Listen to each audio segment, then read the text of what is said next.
welcome back to my channel, or welcome if you're new. We are doing part 2 of productive things to do during your winter break.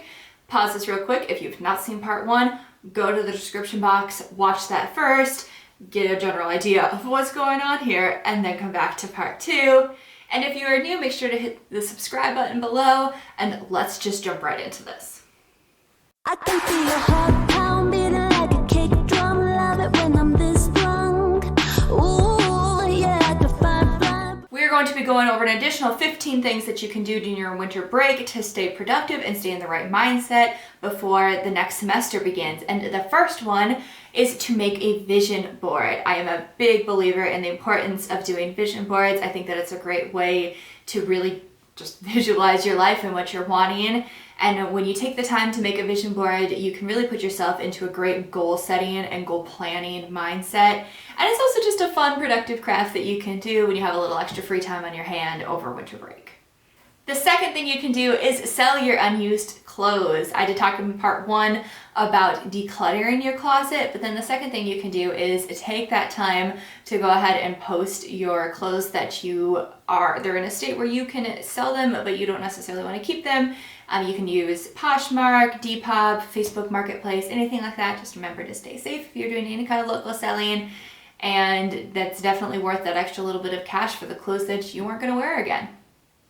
The third thing is you can organize your school notes. So if you especially are later into your program at your college or university, or just in general, it's a good thing to do if you have notes that you know that you're going to want for future classes.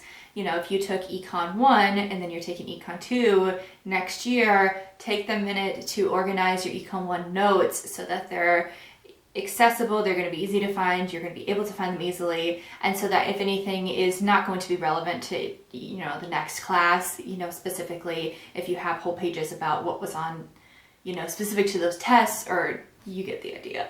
Organize your notes, make them accessible. I recommend actually getting just a big binder and putting all of your notes in that binder. The fourth thing is watch a documentary or a couple documentaries if you have a little extra time.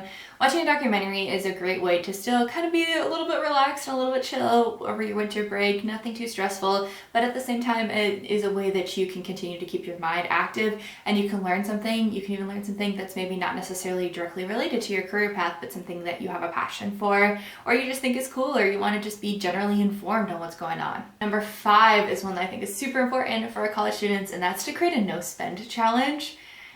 Taking the time to make a no-spend challenge is totally worth it because you can do it over and over throughout the year when you feel like it's a good month for you to do it. I generally recommend doing a month-long no-spend challenge. And then a general idea, nutshell, a no-spend challenge is doing a set period of time. Like I said, I generally recommend doing a month, but taking a chunk of time where you don't spend any money outside of the absolute necessities. So of course you have your rent, your utilities, food, gas, insurance, things like that. But I'm talking clothes. I'm talking just random stuff that we all are guilty of buying on Poshmark. I'm talking unnecessary dinners out, fast food, Starbucks, things like that. Make a no spend challenge, and you can really make it by setting the times as well as going through what you spend in an average month and making sure that you note those on your no spend challenge that you're not going to spend any money on those things that month. Number 6 is to batch cook up some healthy snacks of some sort. That could be those energy balls, that could be protein bars, it could be, making a bunch of little baggies of mixed nuts that you really enjoy. Whatever it is for you that you like as a healthy snack.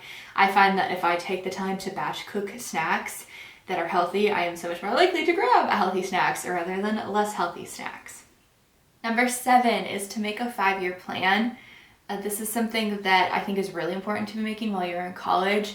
And I'm not someone who's going to tell you have to stick to your 5-year plan, because I'm going to tell you right now that my 5-year plan from 5 years ago did not include a global pandemic and my entire career and life changing.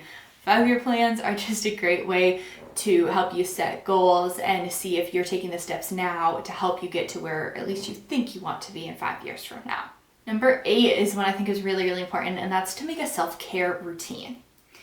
So that if you find yourself having a really bad day and you get home from school or work or whatever it may be, and you have a couple hours where you think, you can take that time to take care of yourself. Already having a pre-written out self-care routine can really help you avoid kind of a little bit of stress at the beginning of a self-care routine, trying to figure out what you want to do. If you know that you find painting your nails to be really relaxing, or maybe you don't find painting your nails to be relaxing at all, that's me. It stresses me out. I don't generally paint my nails on a self-care day because to me it's stressful and I feel like I never do a good job. My nails aren't even painted right now.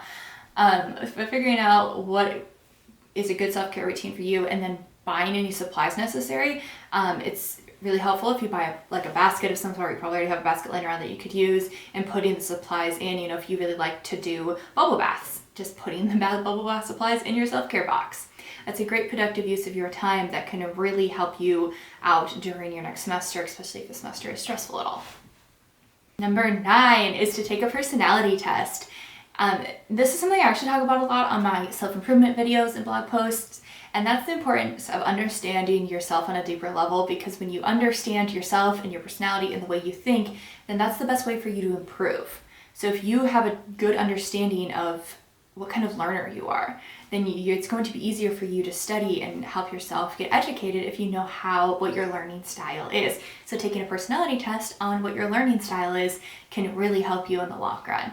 And when you have a little bit of extra time during your winter break, take that time to take some personality tests and try to understand yourself a little bit better, because it's going to help you be able to improve yourself in the long run. Number 10 is a fun one, and it is downloading a word of the day app. I am someone who had a very large vocabulary when I was a child. I was one of those kids that read all the time and I learned a lot of words, and then I became an adult and I don't make nearly as much time for reading as I would like to anymore. I used to finish like a book a day, and now I finish like a book a month. And in general, I would say that my vocabulary has kind of halted as I became an adult, and I haven't necessarily learned any new words. So this is something I started doing, and I think it would be great to have done as a college student, because you're already in the state of learning and continuing to educate yourself. So keeping it a priority to continue to grow your vocabulary is a great way. And this is also just kind of fun. You can throw around this word randomly, and it's a fun little way to, that would only take like 3 to 5 minutes of your day, and it could really help you as a person, and it's a great little productive task to do. Number 11 is to revamp your LinkedIn. If you have any capacity to do so, I also recommend updating your headshot, and this does not have to be a professional photo. iPhones are fantastic now. They take great pictures. So pick a day. I recommend in general during the daytime, but if you can pick an overcast day, because you don't have to worry about shadows then, just find a blank wall in your house, set up your phone, either have a family member take the picture for you, or you don't even have a tripod. You can just prop it up somewhere, but put on a nice professional suit. I do recommend wearing a suit for your LinkedIn picture, unless you are in a career path where that's not really a thing. You don't really wear suits ever, but in general, try to look professional in it. And so updating your picture can help so that when you walk into an interview, they know what you look like. Just in terms of, I've heard of people where they walked in and the person didn't even realize it was them coming in for the interview because they looked nothing like they did 6 years ago. And then also going through and updating all of, update your profile. I don't remember the exact term of it, but there's like there's like a biography, I believe is what it's called, at the beginning. Make sure that is updated. Make sure that your job years are all updated. If you currently have an internship or a job, make sure that's on there. Do the relevant coursework section, put in the classes that you completed last semester that are relevant to your career, everything like that. Just in the age of technological networking, it's so important to make sure that your LinkedIn is updated and on point for what you want for your career. Number 12 is a little bit vague, but I think is a really cool one, and then it's to make a list of things that for 2021 that are challenges you want to tackle. So what I recommend doing first is making a list of everything that you think in your current life challenges you. What are things that you want to work on? What is areas where maybe you can get outside of your comfort zone and you can take on new things and learn to correct maybe bad behaviors, anything like that. Going through and writing those all down, and then going through and picking out which ones you want to tackle in 2021.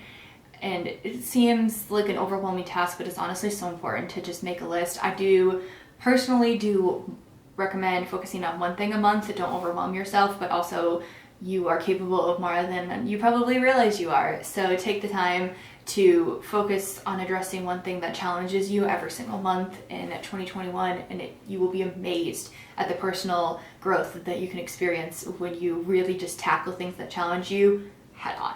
Number 13 is to make a Sunday routine. I do have a blog post on this, link it below, of course, of what my Sunday routine looks like. For me, things like I like to get caught up on laundry, and I like to set up my planner for the week. I choose to do that on Sundays usually, but create just a bullet pointed out list of things that you want to include to do every Sunday to help set yourself up for a more successful week. Number 14 is not necessarily overly productive, but I think it's a really cool thing to do when you have a little bit of extra time in your hands. And as a student, you tend to be very busy and you don't have a lot of time in your hands. So taking this time to write a letter to yourself in 5 years, 10 years, and 15 years. So 3 letters.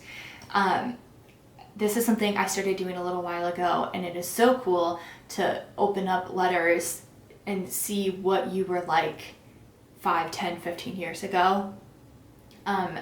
It is really cool to see kind of what you can accomplish and what, how your dreams and your goals and everything changes. And it can be really motivating to know that you're going to open that letter in 5 years and wanting to kind of impress your younger self with everything that you accomplished. And the last one is to make an interview cheat sheet. And so basically what that is a list of questions that are commonly asked at interviews. I personally break this down into 2 kind of categories of that. Interview questions that are just kind of always generally asked. Tell me about yourself. What are your goals?